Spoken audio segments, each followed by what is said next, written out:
Aprendemos então como colocar um novo elemento na nossa lista encadeada. Como vocês podem ver aqui nesse exemplo, eu já coloquei 4 nós em uma lista. O primeiro nó sendo o valor 3, em seguida 5, 9 e 10, apenas exemplos.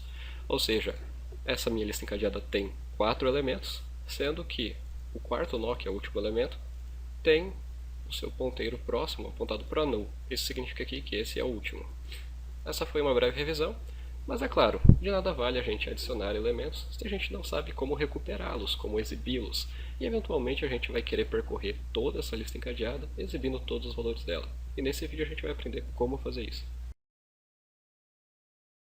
Para se listar todos os nós de uma lista encadeada, a gente vai precisar sempre ter a referência do primeiro nó dessa lista, que nesse caso aqui é esse cara, o primeiro nó.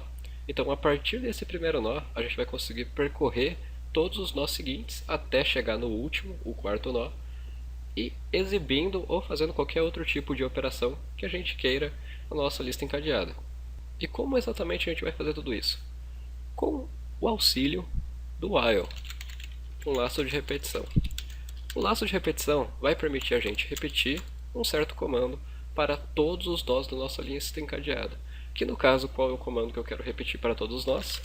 Um mero printf, em seguida exibindo um inteiro. E qual vai ser esse inteiro? A propriedade valor de algum nó, né, no caso. Vamos colocar aqui ponteiro. No caso, o ponteiro ainda não está declarado. Agora a pergunta é, tá, de onde eu posso tirar então o valor desse ponteiro aqui? Se eu colocar primeiro nó aqui, por exemplo, independente de qual seja a condição para o while parar, ele sempre vai me mostrar 3, que é o valor do primeiro ponteiro. Isso não está certo. Esse valor aqui está fixo. O ideal é que a cada loop, esse valor aqui, esse ponteiro, ele aponte para o próximo nó da lista. Ou seja, da primeira vez que o while está sendo executado, esse ponteiro aqui vai estar apontando para o primeiro nó, em seguida para o segundo nó, em seguida para o terceiro nó e quarto nó e assim por diante até acabar a nossa lista. Então o ideal é que isso seja um valor dinâmico. E como que a gente vai fazer isso então, esse incremento nessa variável? Para fazer isso é bem simples. Eu vou criar, que também vai ser um ponteiro de nó, eu vou chamá-lo de auxiliar, e vou fazer ele receber o mesmo endereço que o primeiro nó está apontando. Ou seja, a partir dessa linha aqui, esse ponteiro que eu criei, o aux, é equivalente a esse primeiro nó. Eles apontam para o mesmo nó, que é nosso primeiro nó da lista encadeada. Então beleza, o que eu vou fazer com esse aux?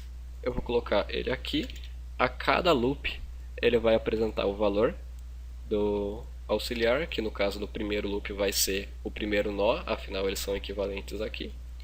E depois que ele apresentar, eu vou falar para o auxiliar passar a apontar o endereço de memória que está contido no ponteiro próximo. Entenderam o que acontece aqui? No primeiro loop, o aux vai estar valendo o primeiro nó. Então ele vai pegar o valor do primeiro nó, que no caso é 3. Em seguida, ele vai executar essa instrução aqui. O aux passa a apontar para o próximo de aux. No caso, o aux estava valendo o primeiro nó. Qual que é o próximo do primeiro nó? O segundo nó. Então o aux está valendo o segundo nó agora. Ele vai voltar ao while. E ao exibir aqui o número, ele vai exibir o valor 5, que é o valor do segundo nó. Em seguida, ele vai receber o próximo desse cara, que é o terceiro nó, e assim por diante. E ora, até quando ele tem que repetir isso? Até aux for diferente de null. Porque afinal, quando o aux estiver valendo esse quarto nó aqui, ele vai pegar aux passa a valer aux em próximo. E o que o próximo do quarto nó aponta? Null.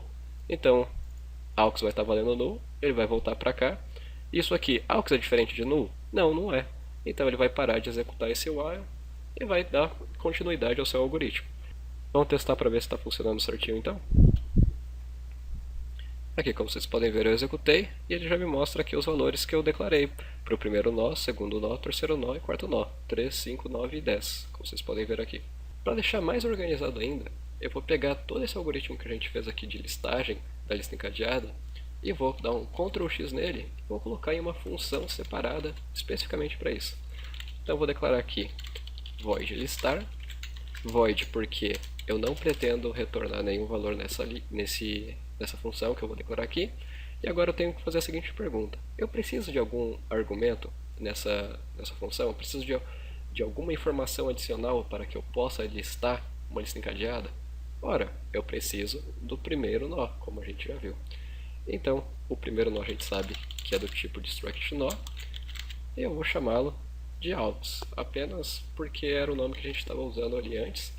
E aí eu posso dar um Ctrl+C, Ctrl+V aqui no algoritmo. Ele já pega esse cara aqui que ele vai receber como por parâmetro da função e vai fazer todo aquele algoritmo que a gente já tinha feito.